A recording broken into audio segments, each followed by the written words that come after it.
What is going on, all of you angry gamers with feet fetish, I suppose, out there in the world? I am Mega so thank you for watching this review video. Whether you are a new or returning viewer, appreciate you watching this quick little video. And I am finally done with my time with Angerfoot. I put about, 15 hours into the game or so, and I figured, you know what?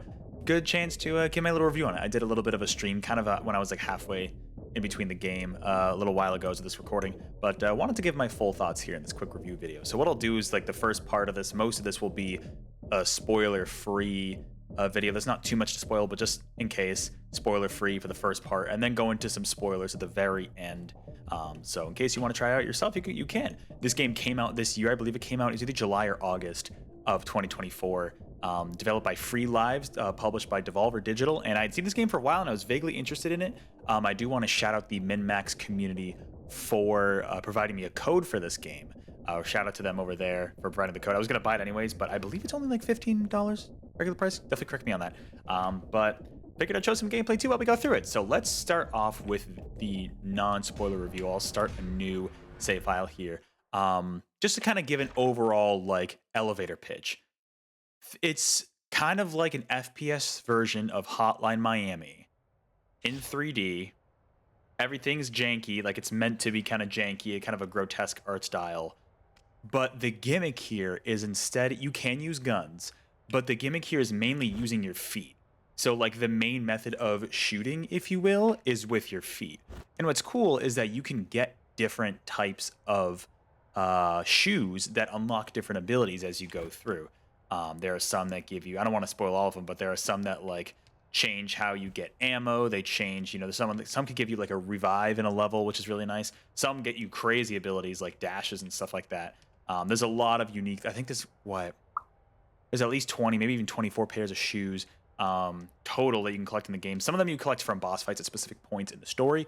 But otherwise you just kind of unlock them. There's a whole system with each mission. There are so many missions in this game, by the way. Many more missions than I anticipated there being. There's a lot of content in this game. Each mission you can nab 3 stars, except for boss fights. Those are their own thing. Every regular mission you have 3 stars. Then they correspond to certain challenges. There's always one for beating the level. There's usually one that's like speed run and beat this in however much time. There's some that are like, beat it without taking any damage or killing every single enemy in the level. There are some that like tell you to wear specific shoes. So there's a lot of different types of missions you can do, and I ended up doing a good chunk of them. In the spoiler part of this review at the end, I'll go into which ones I did. I didn't do every single one of them, especially the speedrunning ones. I'm just not great at first-person shooters, and I'm not great at speedrunning, so it didn't really work out for me super well. But just a basic premise for the story, too, before we get into here. So you're in this city named Shit City. Very nice.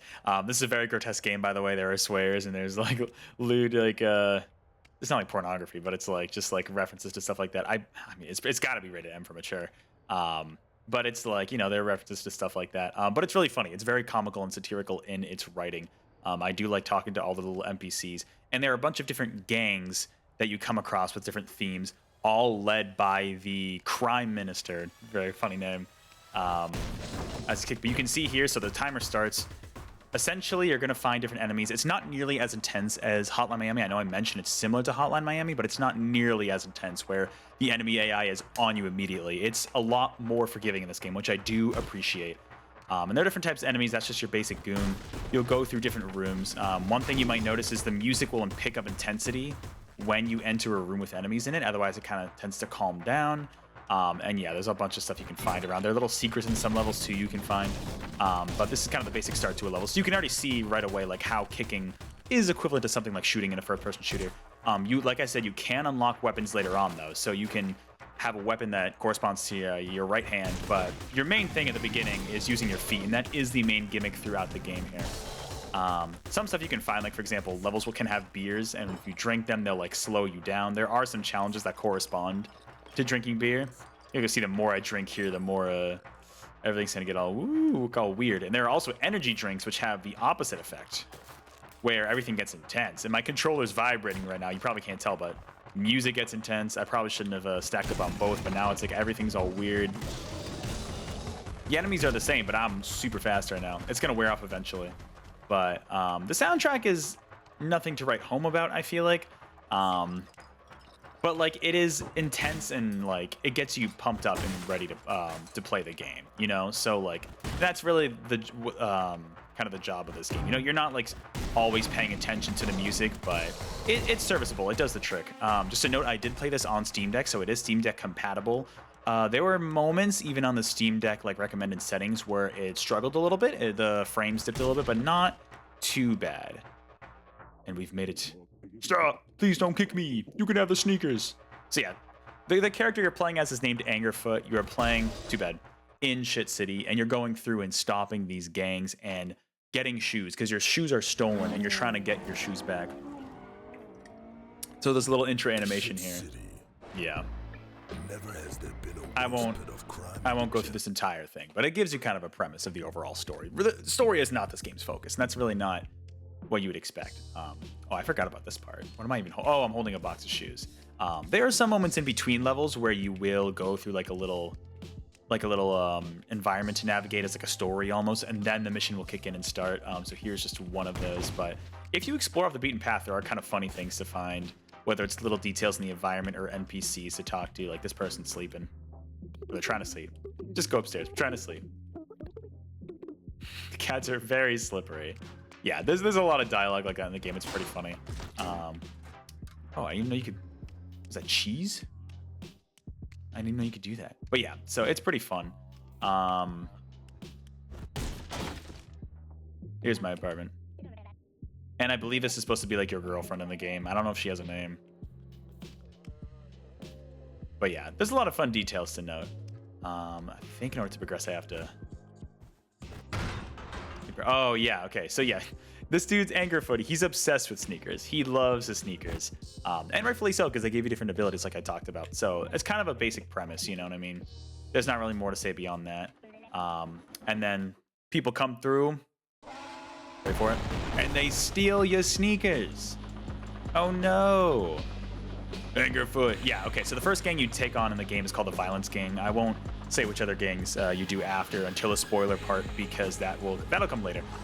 So pretty much on average, there's like 10 to 15 levels per area where you're taking on a specific gang, ended by a boss fight. And like I said, in those regular levels, you have like 3 different missions you can do. One of them completing a level, and then a couple other bonus ones that you can do. At first, I was going back and trying to do all of them, but I didn't end up doing that. But then the boss fight is its own thing at the end, where you get to take on the boss and do some of that. And I will say the boss fights for the most part are really good. One of the last bosses I really struggled with. I'm not great at first-person shooters, to be completely honest, so I feel like I'm not really necessarily a good example here. But you can see here, victory, complete the level. There's also purist, using only your feet, so you can acquire guns, so not using guns, and also killing 10 goons with 1 headshot. So as you can see, you're going to have to go back through and replay missions. Most of the time you will have to replay missions because the objective conflicts with another objective you're doing. So now I have the gun, but you know, if I want to go for just using the just using my feet, then I'm not going to use this gun so I can get that star. And the stars, it's like every 5 stars, I believe, you unlock a new pair of the list of shoes. But as I mentioned earlier in the review, there are some boss fights where you will unlock pairs of shoes by beating the boss. Oh, one other funny thing, some of the levels have this arcade game called Broforce. It's just a little funny thing you can do, and it's just like an auto runner, and like you can jump. If you keep playing this for long enough, you will literally explode the machine. And I believe there is an achievement tied to it. I'm not gonna bother. That's gonna take it takes like a solid 2 minutes. Now the arcade machine's gonna blow up anyways. I think. I guess not. Oh well. If you play for long enough, it does. But yeah, the levels are also nothing super intense. I will say the enemy variety in this game is really good. You're not going to see much early on here. But the enemy variety is quite good, I will say. You get more interesting and varied enemies as you go on, and they slowly introduce new stuff to you. They introduce a lot of new weapons slowly to you as well, so I feel like the progression system's pretty good in terms of enemies you're encountering, new weapons you're gathering, and the levels definitely get more and more difficult. That final level I definitely struggled with for quite a bit, mainly because I was trying to go for some of the objectives, and I just said, screw it, let me finish this level. But there you can see it shows you your time to complete the level, the number of enemies, how many you killed, I got all of them in that case, and then what the objectives were and which ones you completed. You could replay level 2 immediately, which is super duper nice. Yeah, the one thing, my biggest thing with this game, it is very fun, the core gameplay. I'm not a huge first-person shooter fan. I honestly, because I was looking at reviews, and a lot of people were like, oh, you get so much content, you get your bang for your buck in this game, which yes, you do. I honestly found it might be too long. I know that's a weird complaint, but, and part of it was because I dropped the game and picked it back up because I'd started Persona 5 and played that for a while, so that's definitely part of it. So maybe if I'd played this all the way through, just like normally without being interrupted by any other games, it would have been better. But I still feel like it was just a little long in the tooth. It was padded out a little bit, but there is surprisingly a lot of content here. I would not be worried about too little content in this game. Like I said, there's the missions you can replay to get all of the objectives, get all the stars. And you can see here, here's the shoe menu. So every star you get will contribute towards getting a different shoe. Beginning, you don't have any shoes. You're starting off with your bare feet. You can also pick randomly, which I like. If there's like a level that's not a specific shoe I need to wear to complete a mission, I'll tend to like just put on random and then see what I get, because it's just funny. There are some really funny ones too, even some that don't have abilities, some that just have different effects on the level you're playing. I won't say what those are just to not spoil anything. But like overall, because I feel like there's not too much more to say, it's really fun. The ending was really tricky. There are a lot of minor bugs with the game, I will say, and it could be because I'm playing the Steam Deck version, so take that with a grain of salt. It's on other platforms as well, not just Steam. Actually, maybe it is only on Steam. Let me know in the comments below. It might only be on Steam, but you can play it on PC, of course, as well, where you're going to get more accuracy with a keyboard and mouse for sure. I just like playing the Steam Deck. There was no built-in gyro from what I could tell. I mean, the Steam Deck has like the mouse trackpad, but I found it too flimsy. I kind of wish it was like Portal on the Steam Deck, where if your thumb is on the thumbstick and you rotate around it, it recognizes it and does the gyro. That is not built into this game, but I guess that would have been a lot to implement. And yeah, just very minor bugs and glitches. I feel like sometimes the hit detection, especially for a game like this, you really want it to be like really precise. So honestly, playing on PC, like a good PC, like a decent PC, you don't need anything crazy to run this game, right? A decent PC with keyboard and mouse is probably the way to go if you want the most accuracy. A lot of that hit detection misses and stuff could have been me playing on Steam Deck and latency there, so take that with a grain of salt. But like, really creative game. The writing is really funny. I really got a kick out of a lot of it. The enemy variety and the weapon variety, like I said, and the abilities variety and the shoes. Like, there's a lot of variety going on here, and so I think it'll really carry you through the game. If you did what I did and put it down and play it back, it might feel a little long, but there's a lot of good content here, and like I said, I don't think it's that expensive. I could check the price quickly on Steam just to see, but I really don't think it's that pricey. And Devolver Digital, they know how to choose games to publish, and I think they really chose a great one here. You know, Free Lives did a great job. I don't know if they've made games previously, but they did a great job here. Okay, it's 25 bucks on Steam. Still not that bad. You can also get the soundtrack on there as well. I think this is definitely worth $25 if you are a fan of first-person shooters. If you like Hotline Miami, I don't know if I'd fully recommend it if you like Hotline Miami, because it is different. It's like, that's the easy comparison, but it's also so different because you have the different shoe abilities and you have, you know, it's in 3D in a first-person shooter, so it is quite different, but that intensity is similar, not nearly as intense as Hotline Miami. If you're turned off by Hotline Miami's difficulty, but you like that idea of kind of like a rundown environments, kind of gangs fighting you in that intensity, I think you'll enjoy this game. Just keep in mind, it's a first-person shooter. It is very unique, and the writing is really funny. Just some minor bugs and glitches aside, as well as some kind of balancing issues later on, especially with some of the later bosses and levels. I enjoyed my time quite a bit. I'm not a huge first-person shooter fan, so I'm sure if you are a fan of this genre, you will get a lot out of this game. It's really creative, it's really fun, so I would give it definitely a high recommend if you are looking for a new indie game to play. Devolver, great publisher. And you're into first-person shooters with that level of intensity, I think you'll get a lot out of this. It's a good, yeah, like I said, I put 15 hours into it. Probably you could put less if you're going after fewer objectives, or more if you're going after more. I think there's a lot of good content here. So that is going to end the non-spoiler part of this review. I am going to dive a little bit into spoilers here, just for a few minutes. Not too much to talk about, but just a little bit before I end this review. So I'll give you a few seconds now to click away if you do not want to be spoiled at all by this game. All right. Spoiler time. So let me go into my save file that I completed the game. So yeah, there are 64 locations. There are 180 stars total. Okay, there's 23 shoots. That was pretty close. And I ended up getting 137 stars, which is a good amount of them. Most of the missions I was able to do pretty well. So you'll see here, let me go back to the very first area. I actively tried to get every single star in the Violence Gang area. Shout out to the boss, the Gookocopter. This was a really fun boss. I really liked that boss. Definitely, I think that was my favorite boss in the game. Pollution Gang 32 is not bad, but you can see like the farther I went on, the less I cared. I was raging a lot in the live stream I did. I think, was it this mission?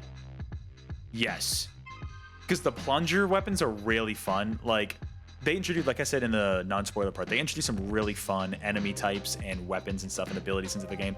And the plunger was fun. It was just like the hit detection on trying to get the enemies into the slime was so annoying. I don't think I even did it on stream. I think I had to do it separately. And then you can start to see here, yeah, 31 out of 45 at the Business Gang.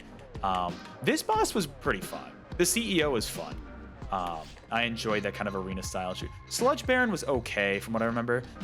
Bro, the Debauchery Gang section. Fun theming, fun level theming here. I've got even fewer stars here. Each area, the more I went on, the fewer stars I ended up going after. Pizza Pig, bro, I hate Pizza Pig. The Pizza Pig fight, in the final phase of the fight, right, you're watching this if you don't care about spoilers. The final phase of the fight, you're trying to control a boat. You're in a boat and you're trying to shoot Pizza Pig, who's like this weird spidery form crawling around the walls and shooting like mines at you. And it was the most annoying thing to control in my life. I'm like, it was a cool idea, controls terribly. So I don't know why they did that. The earlier parts of the fight were honestly fine. It was just that final phase. And then if you screw up because you can't control it properly, because he has a lot of health, then you have to replay the entire fight. So I was not a fan of that. And then finally, I mean, going up to Crime Tower, the final kick was tough. I was trying to do it with only my feet for the longest time. It took me multiple gameplay sessions to get through this level. Eventually, I had to say, screw it. There's a gauntlet at the end with so many enemies. It's really tough to get through. The Crime Minister, I'm a little disappointed. I kind of wish was an actual boss fight, because he's not. What is interesting is you get a choice, and there's multiple endings, right? You can choose to take him out, finish off all crime, and then everything stays the same in Shit City, except, you know, you have all your shoes, you chill with your girlfriend at the end, and you're chilling. Life's good. You got all your shoes, and I think that's the good ending. There's also the bad ending where you choose to team up with him, where he turns everything into Nice City instead of Shit City, and then you just go to like an office job or whatever, which is the bad ending. It's kind of funny to have that, but I kind of wish there was an actual Crime Minister boss fight. It felt a little anticlimactic at the end. Granted, like I said, there was the whole rush of enemies at the end here that made this level really tough, but I was still expecting like a final battle.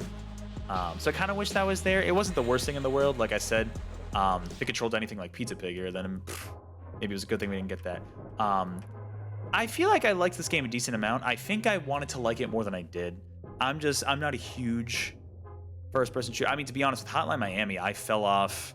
I barely explored anything in the first game. I beat it, but I didn't do multiple endings, and then I dropped off the second game. I fell off that game. I don't know. I think the art style was fun. It was okay. I don't know. I still enjoyed my time with it. Shout out again to MinnMax for getting me the code for this game. I really enjoyed my time with it. It's just like, looking back on it, I'm like, it's definitely not close to the top of my favorite games for this year. I mean, there were a lot of good games this year, to be fair, but I think I don't like sitting down to play games on PC, but I think if I had played this on PC rather than Steam Deck, I would have gotten a much smoother experience, a more precise experience with that aiming. I think it could have been maybe a more fun experience as a result. Before I end this review, here are all the different shoes you can get. The retro shooter one's kind of funny. The Plackies are funny. Everybody's drunk and inaccurate. That's a really funny one. I didn't use the Fly Whisper as much, but those are fun. And then some of these are dumb, like clown shoes. It's funny though. There's one that makes their heads big. The gravitational pull is really funny. It's like there's no gravity. All of these shoes you unlock from the boss fights are really good, which makes sense why they lock it behind them. But especially the chargers. I sped run so many levels using the chargers. That was really fun. You can literally do it in the air. There's one level in the Violence Gang area near the end that you have to speed run an obscene amount of time, and you're in an open area. It was an open skyline area, probably one of my favorite areas in the whole game, to be honest, because usually everything's so enclosed, but this was so much more open, and I was just air dashing, like spamming it, like hovering over skyscrapers. It was crazy, but it was really fun. That's probably my favorite speedrunning level I did. It took me a lot of times, but it felt good once I got it. These were fun, stilettos. Reducing height, yeah, that one's funny. Yeah, so overall, like a lot of different abilities with these shoes. At first, I was like, I don't know, there's not too many, but like then once I got them all, I'm like, you know what, there's a lot of variety here. So that felt good. I think more like level variety would have been nice. I just a lot of them felt similar, like you're in like a abandoned apartment or like an elevator area, like a building. You know, they kind of all blended together. I get that's the point artistically, but I wish there was a little more environmental variety there. But overall, solid game. Like I said, the enemy variety, the weapon variety, and the shoe ability variety really carried this game for me. Those three things, and the writing is just super witty and funny, and makes fun of a lot of things, as you can imagine, very satirical. You know, so overall I enjoyed my time with this game. Definitely, I mean, it's not my favorite game. It is a fun first-person shooter that really I think is unique and stands amongst the crowd, and you know, a good amount of content too for the price. So I would definitely give it a recommend if you're into first-person shooters, if you're into these styles of games, especially with this like grotesque humor and witty writing. I think you'll get a kick out of it. But with that, that is going to do it. You know what? Let me go back to the menu. So in case for the non-spoiler people who skipped to this part, thank you so much for watching this review. Like I said, overall, enjoyed my time with it. There were some things like environmental variety, minor bugs and glitches that I wish were a little better. Some of the balancing near the end, especially too. But overall, the variety in this game is through the roof. Very unique, very charming in its own little way. So I'd give it a recommend. Like it's $15, not $15. I keep thinking that it's $25 on Steam at least. I don't know if it's on other platforms. It might be. It's definitely not on Switch. There's no way. I mean, it could be, but I doubt it. And it's Steam Deck compatible technically, so you can check it out that way if you want to. But with that, that is going to do it for this review of Angerfoot. Let me know in the comments below, have you checked out this game? What do you think of it? Do you enjoy it? Do you not? Let me know what aspects you like. And let me know if you're convinced to try it now. You know, Devolver Digital publishes a lot of good games, and this is definitely another one that you might want to check out if you're a fan of that publisher. But with that, thank you again so much for watching. I will catch you all in the next video or live stream, and until then, keep those feet warmed up and ready to... I can't make a comment about this without sounding weird. No, I'm not a defeat. Get that through your head. See you later.